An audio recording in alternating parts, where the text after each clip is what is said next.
Chapter 5. Our Totalitarian Regulatory Bureaucracy.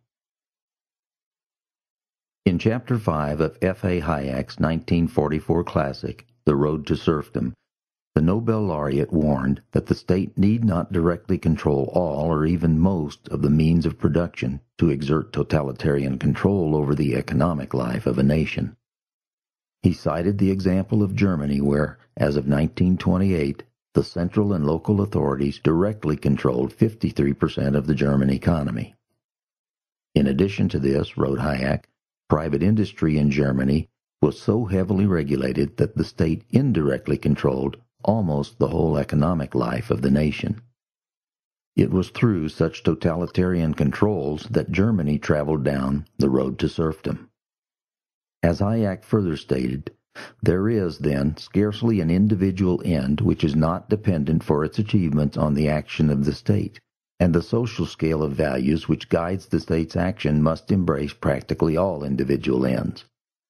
In other words, government regulation was so pervasive that the pursuit of profit driven by consumer preferences was mostly replaced by the whims of regulatory bureaucrats. It may sound shocking to some, but modern-day America compares favorably to the fascist Germany of the 1930s with regard to the degree to which the state interferes with and controls economic activity. First of all, government expenditures at all levels of government account for about 40% of national income. It differs by a few percentage points year by year, but it has been in the 40% range in recent years. This doesn't count all of the off-budget government agencies that exist at the federal, state, and local levels of government, as James Bennett and I discussed in our book, Underground Government, the Off-Budget Public Sector. If this is included, government expenditures as a percentage of national income would be at least 45 to 50%, which is not so far from the 53% in Nazi Germany that Hayek alluded to. As for regulation, there are 9 cabinet-level departments at the federal level that regulate, control, and regiment housing, transportation, health care, education, energy, mining, agriculture, labor, and commerce in general. On top of dozens of federal regulatory agencies, the state governments also supply a mountain of regulation.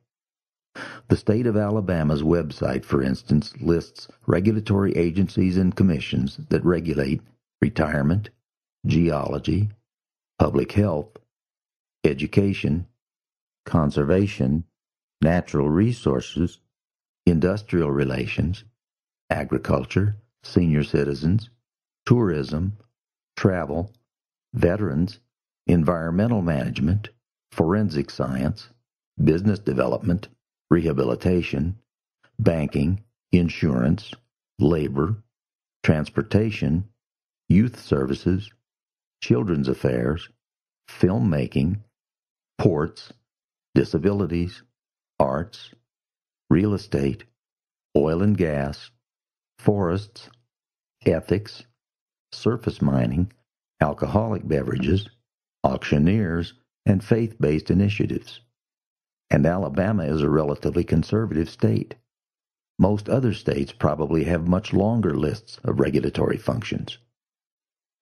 Because of the inevitable failures of all governmental planning in a democracy, Hayek wrote that the conviction will grow that if efficient planning is to be done, the direction must be taken out of politics and placed in the hands of experts, permanent officials, or independent autonomous bodies.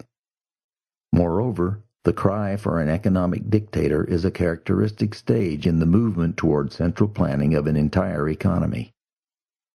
This indeed describes many of the above-mentioned regulatory functions, but is especially descriptive of the central planning czars who now populate the executive branch of the federal government.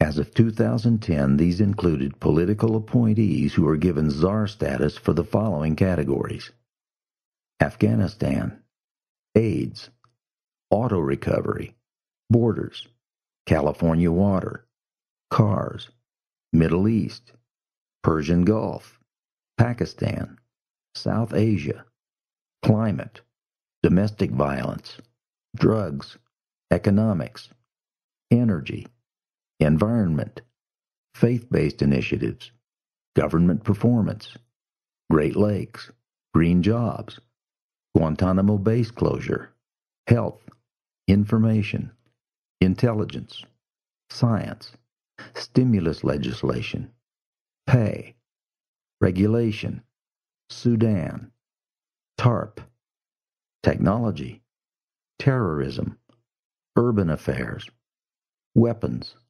weapons of mass destruction, war, oil, manufacturing, cybersecurity, safe schools, and Iran.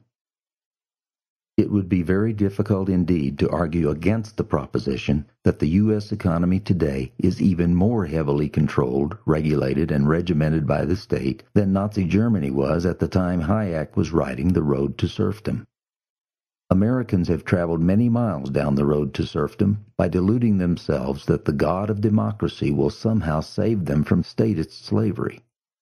As Hayek warned, there is no justification for the belief that, so long as power is conferred by democratic procedure, it cannot be arbitrary.